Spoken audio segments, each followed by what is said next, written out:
El infierno tan temido, de Juan Carlos Onetti.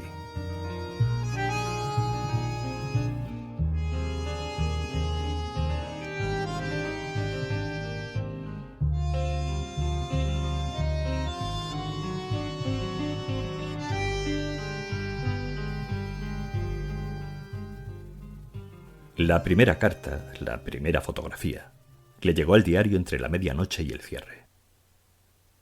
Estaba golpeando la máquina, un poco hambriento, un poco enfermo por el café y el tabaco, entregado con familiar felicidad a la marcha de la frase y a la aparición dócil de las palabras. Estaba escribiendo: cabe destacar que los señores comisarios nada vieron de sospechoso y ni siquiera de poco común en el triunfo consagratorio de Playboy, que supo sacar partido de la cancha de invierno, dominar como saete la instancia decisiva. Cuando vio la mano roja y manchada de tinta de partidarias entre su cara y la máquina, ofreciéndole el sobre. Esta es para vos. Siempre entreveran la correspondencia. Ni una maldita citación de los clubs. Después vienen a llorar. Cuando se acercan las elecciones, ningún espacio les parece bastante. Y ya es medianoche, y decidme con qué querés que llene la columna. El sobre decía su nombre, sección Carreras, El Liberal. Lo único extraño era el par de estampillas verdes y el sello de Bahía. Terminó el artículo cuando subían del taller para reclamárselo. Estaba débil y contento, casi solo en el excesivo espacio de la redacción, pensando en la última frase. Volvemos a afirmarlo, con la objetividad que desde hace años ponemos en todas nuestras aseveraciones. Nos debemos al público aficionado. El negro, en el fondo, revolvía sobres del archivo y la madura mujer de sociales se quitaba lentamente los guantes en su cabina de vidrio cuando Riso abrió descuidado el sobre. Traía una foto tamaño postal. Era una foto parda, escasa de luz, en la que el odio y la sordidez se acrecentaban en los márgenes sombríos, formando gruesas franjas indecisas, como el relieve, como gotas de sudor rodeando una cara angustiada. Vio por sorpresa. No terminó de comprender. Supo que iba a ofrecer cualquier cosa por olvidar lo que había visto. Guardó la fotografía en un bolsillo y se fue poniendo el sobretodo mientras Sociales salía fumando de su garita de vidrio con un abanico de papeles en la mano. «Hola», dijo ella, «ya me ve. A estas horas recién termina el sarao». Riso la miraba desde arriba.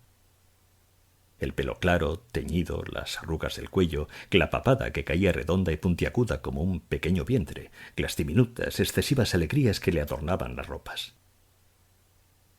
Es una mujer, también ella. Ahora le miro el pañuelo rojo en la garganta, las uñas violetas en los dedos viejos y sucios de tabaco, los anillos y pulseras, el vestido que le dio en pago un modisto y no un amante, los tacos interminables tal vez torcidos, la curva triste de la boca, el entusiasmo casi frenético que le impone a las sonrisas. Todo va a ser más fácil si me convenzo de que también ella es una mujer. Parece una cosa hecha por gusto, planeada.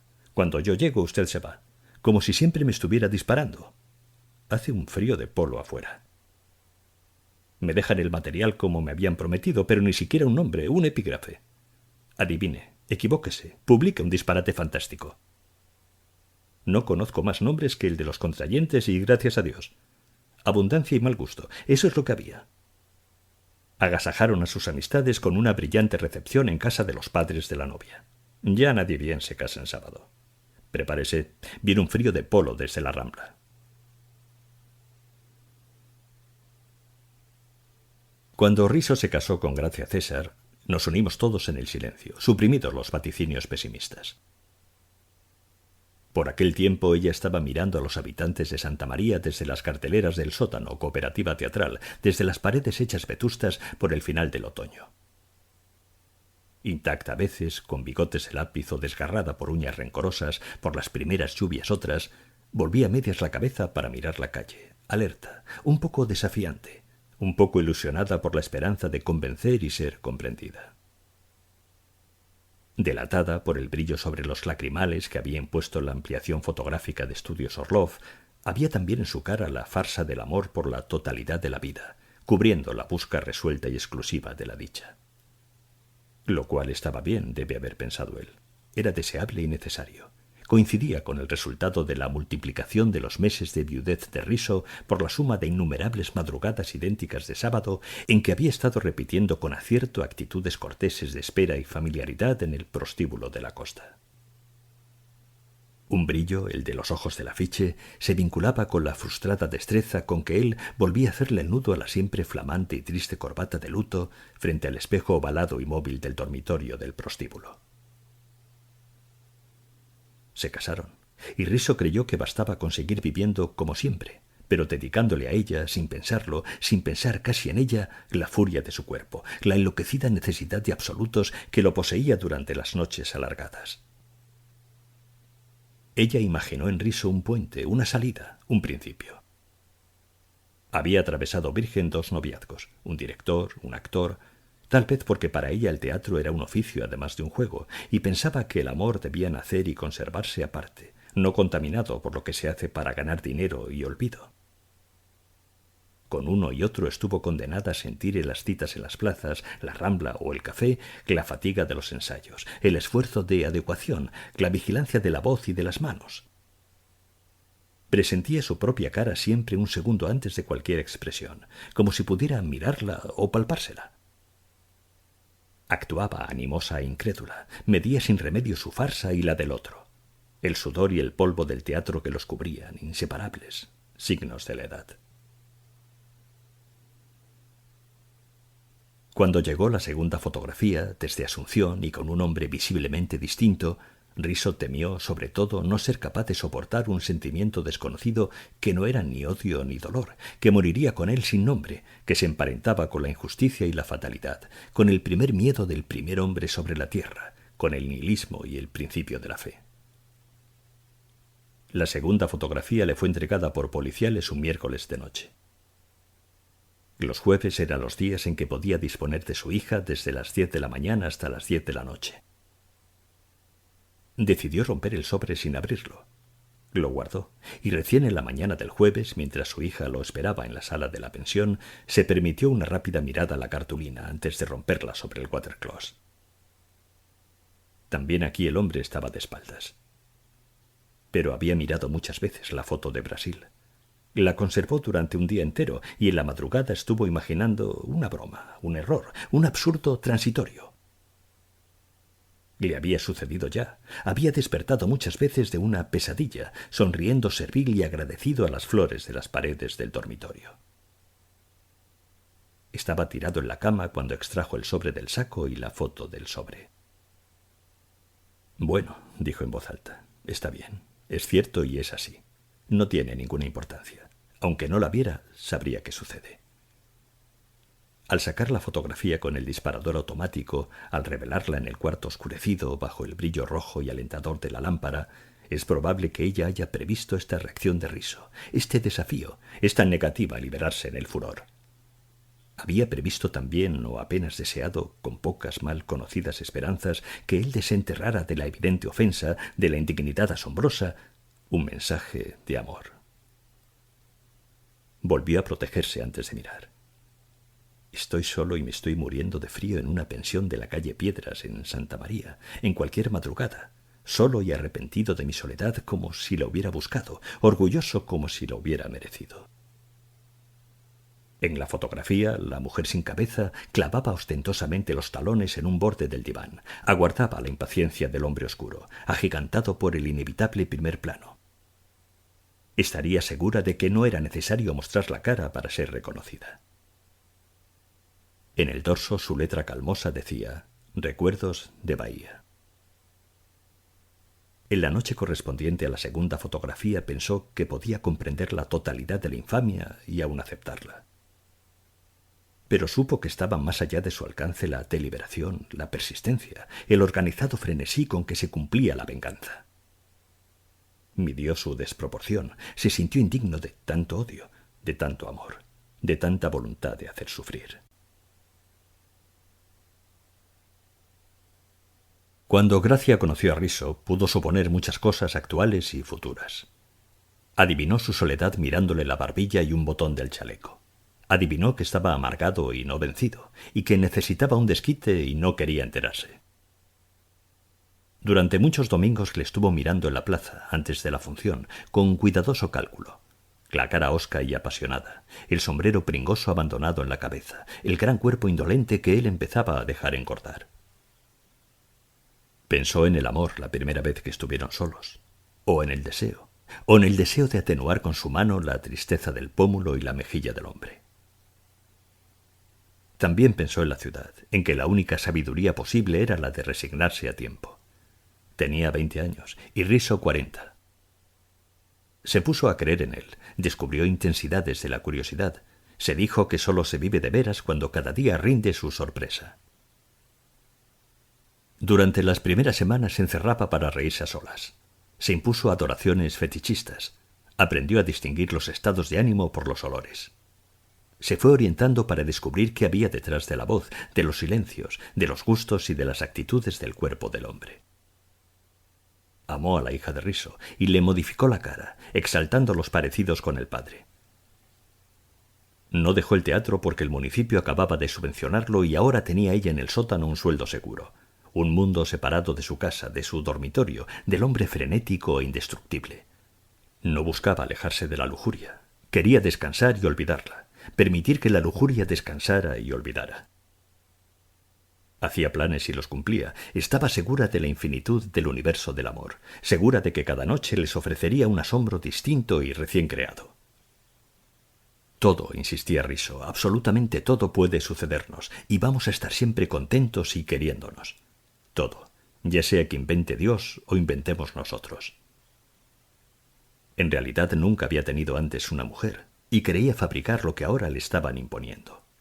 Pero no era ella quien lo imponía, gracia a César, hechura de Risso, segregada de él para completarlo, como el aire al pulmón, como el invierno al trigo. La tercera foto demoró 3 semanas.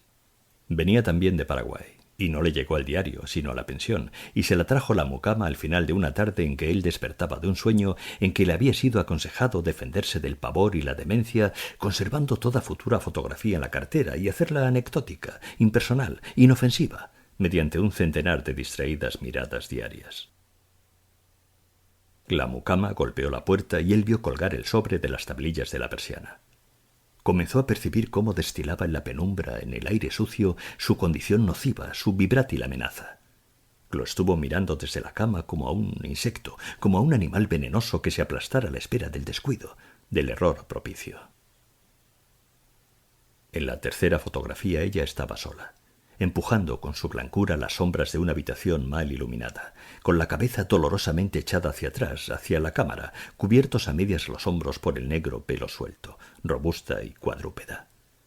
Tan inconfundible ahora como si se hubiera hecho fotografiar en cualquier estudio y hubiera posado con la más tierna, significativa y oblicua de sus sonrisas.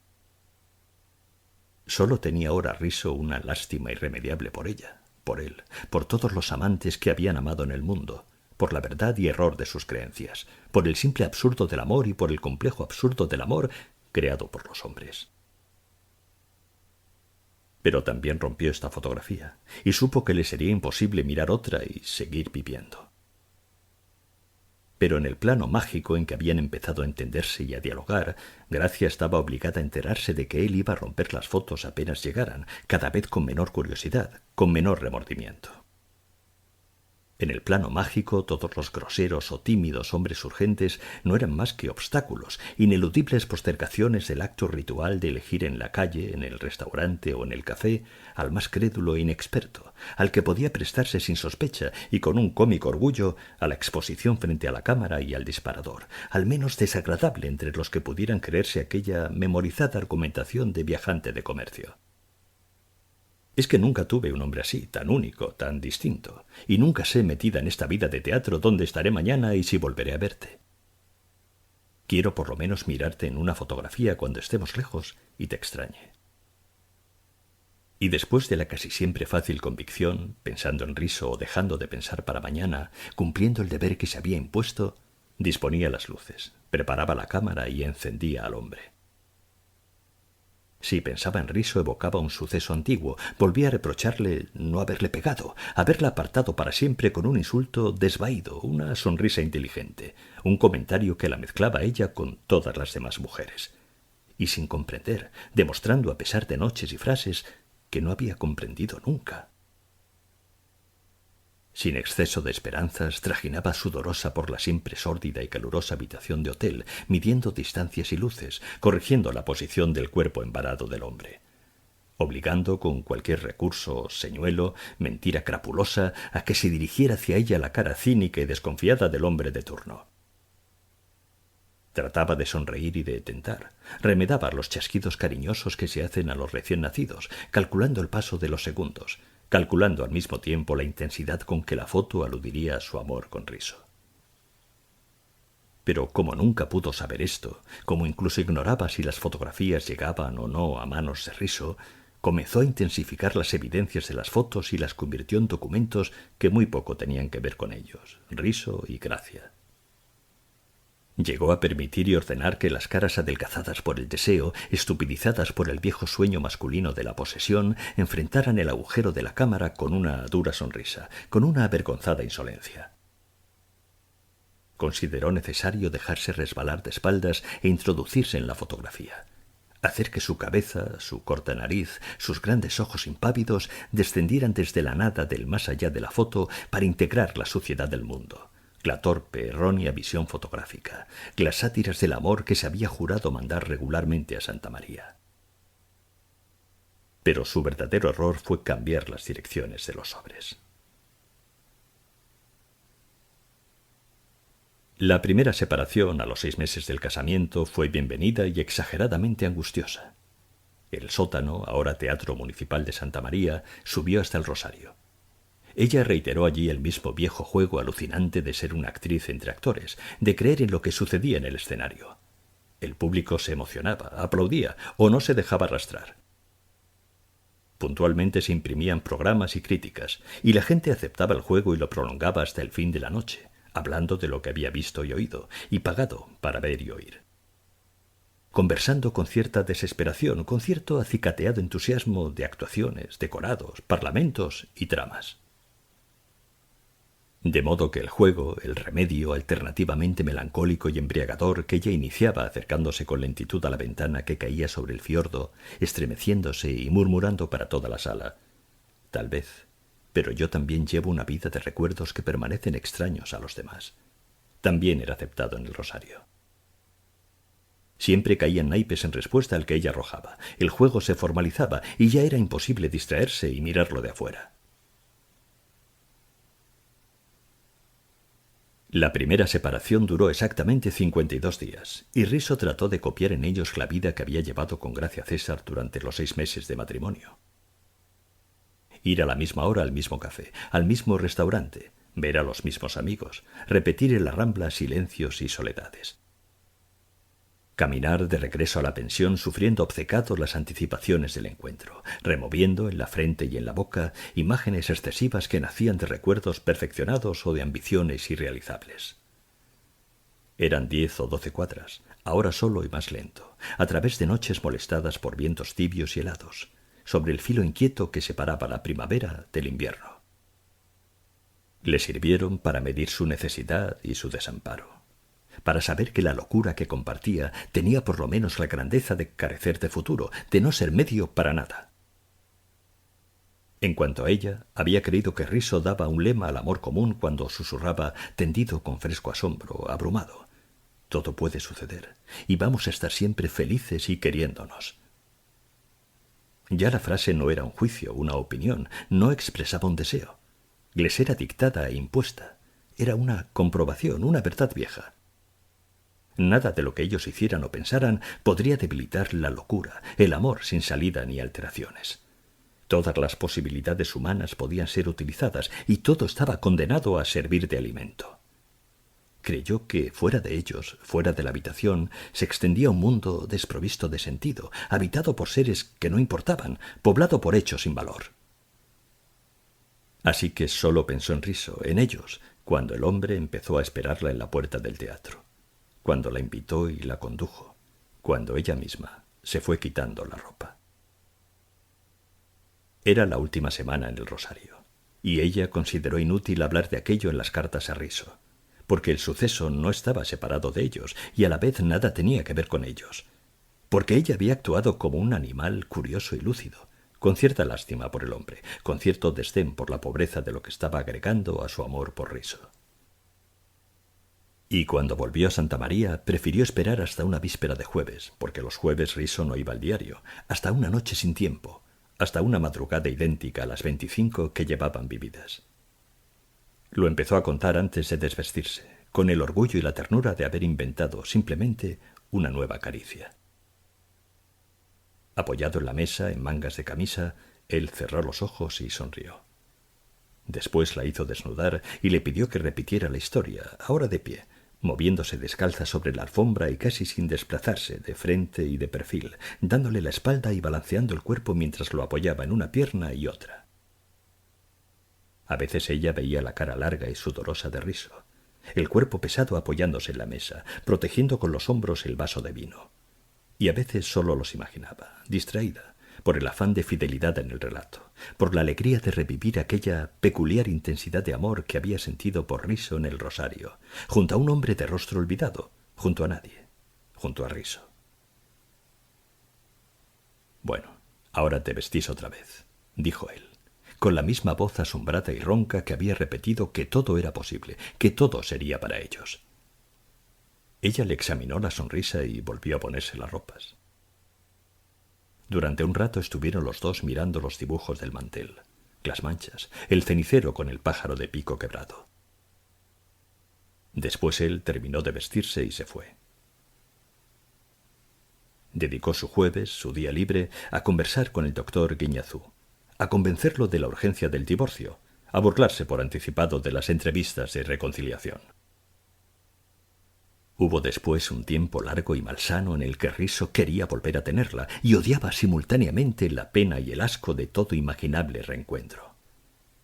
Decidió después que necesitaba gracia, y ahora un poco más que antes, que era necesaria la reconciliación y que estaba dispuesto a pagar cualquier precio siempre que no interviniera su voluntad, siempre que fuera posible volver a tenerla por las noches sin decir que sí ni siquiera con su silencio.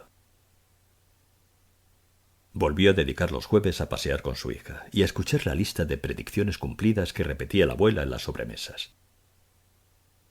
Tuvo de Gracia noticias cautelosas y vagas.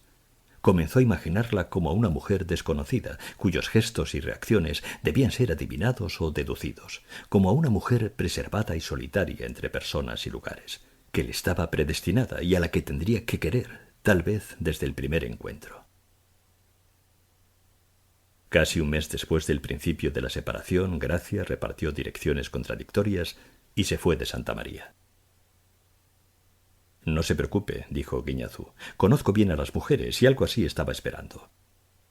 Esto confirma el abandono del hogar y simplifica la acción que no podrá ser dañada por una evidente maniobra dilatoria que está evidenciando la sinrazón de la parte demandada». Era aquel un comienzo húmedo de primavera. Y muchas noches Riso volvía caminando del diario, del café, dándole nombres a la lluvia, avivando su sufrimiento como si soplara una brasa, apartándolo de sí para verlo mejor e increíble, imaginando actos de amor nunca vividos para ponerse enseguida a recordarlos con desesperada codicia. Riso había destruido sin mirar los últimos 3 mensajes.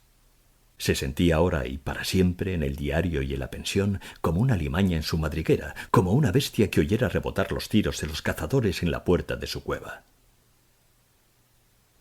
Solo podía salvarse de la muerte y de la idea de la muerte forzándose a la quietud y a la ignorancia.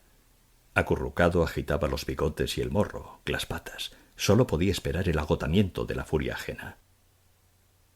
Sin permitirse palabras ni pensamientos, se vio forzado a empezar a entender, a confundir a la Gracia que buscaba y elegía hombres y actitudes para las fotos con la muchacha que había planeado muchos meses atrás vestidos, conversaciones, maquillajes, caricias a su hija para conquistar a un viudo aplicado al desconsuelo.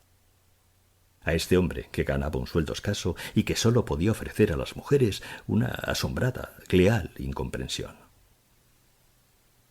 Había empezado a creer que la muchacha, que le había escrito largas y exageradas cartas en las breves separaciones veraniegas del noviazgo, era la misma que procuraba su desesperación y su aniquilamiento enviándole las fotografías.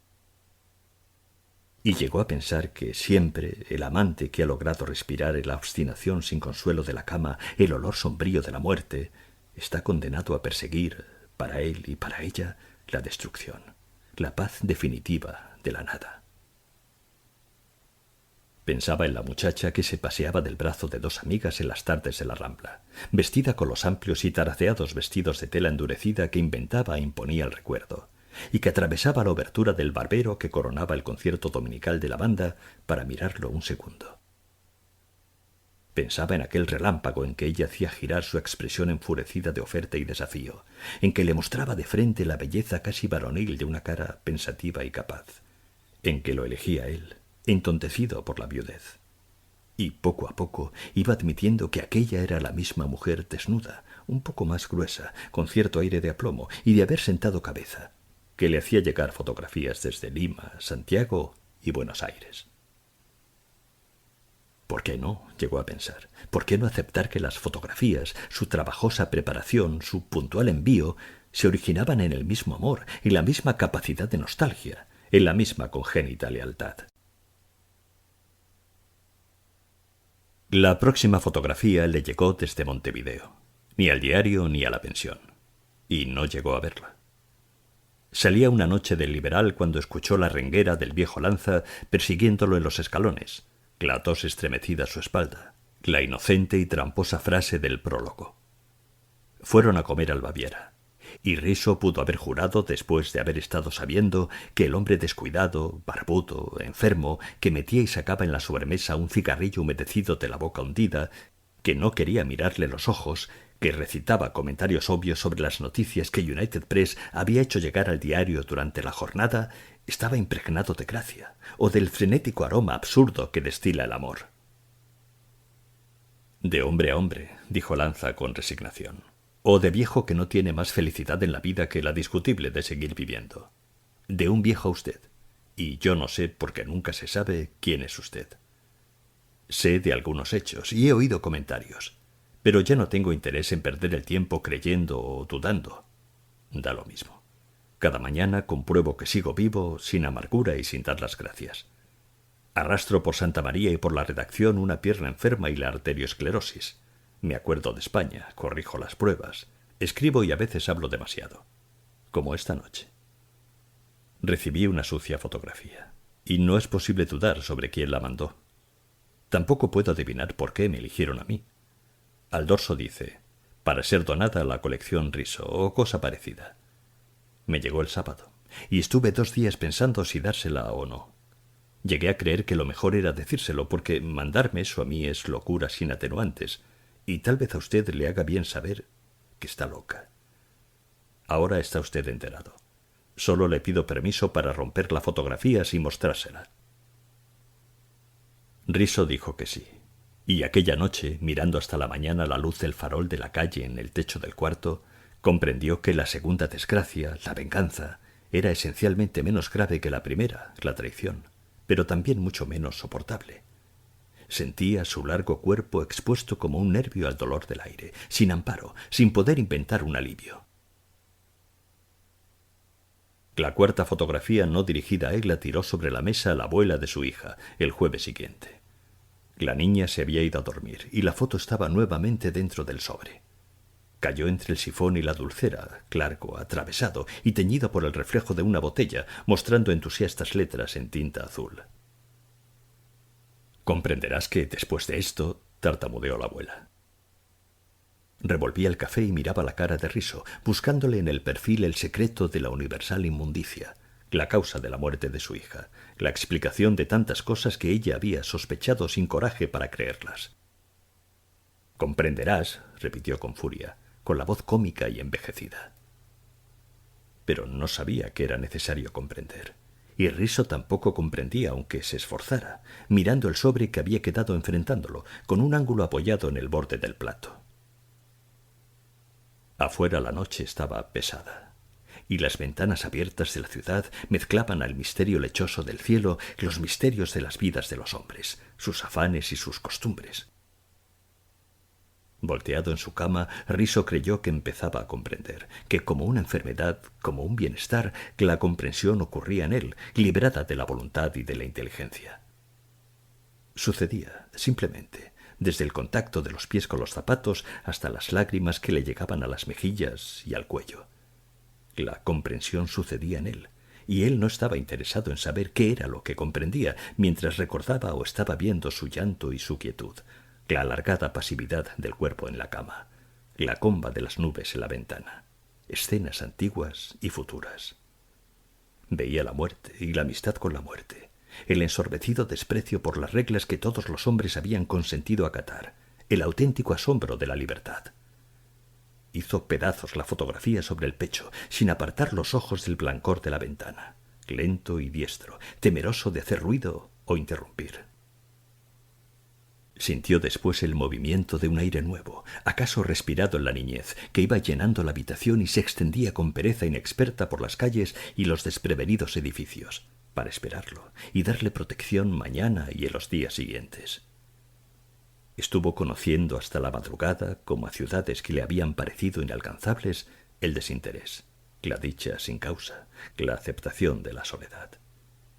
Y cuando despertó a mediodía, cuando se aflojó la corbata y el cinturón y el reloj pulsera, mientras caminaba sudando hasta el pútrido olor a tormenta de la ventana, lo invadió por primera vez un paternal cariño hacia los hombres y hacia lo que los hombres habían hecho y construido.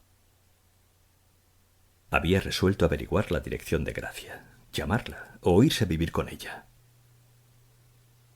Aquella noche en el diario fue un hombre lento y feliz. Actuó con torpezas de recién nacido.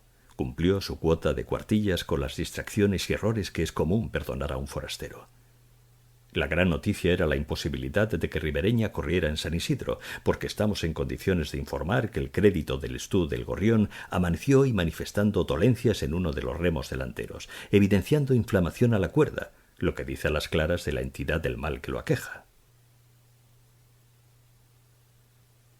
Recordando que él hacía hípicas, contó Lanza, uno intenta explicar aquel desconcierto comparándolo al del hombre que se jugó el sueldo a un dato que le dieron y confirmaron el cuidador, el jockey, el dueño y el propio caballo.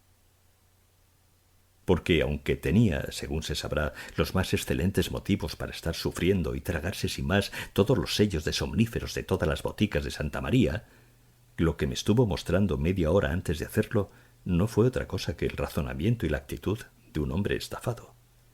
Un hombre que había estado seguro y a salvo, y ya no lo está, y no logra explicarse cómo pudo ser, qué error de cálculo produjo el desmoronamiento.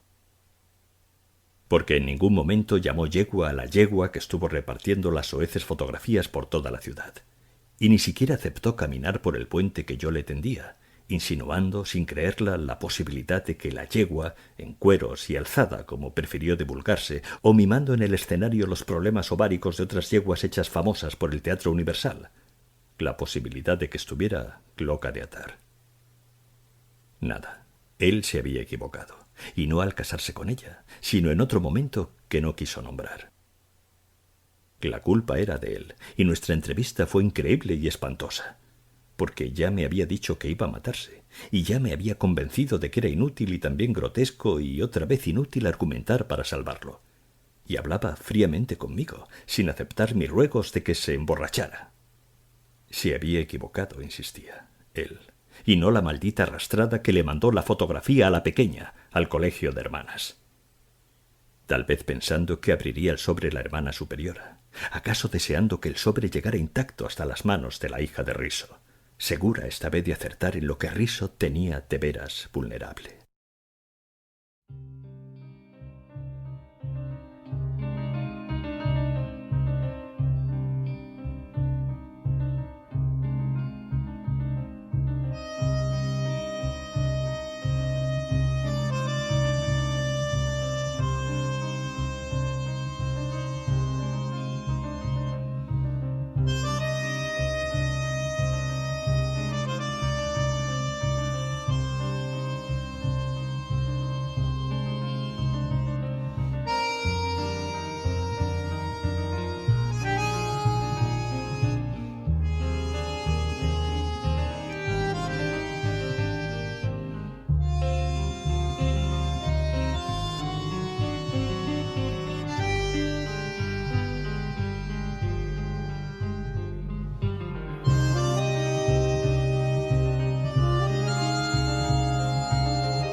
audioclásicos.com.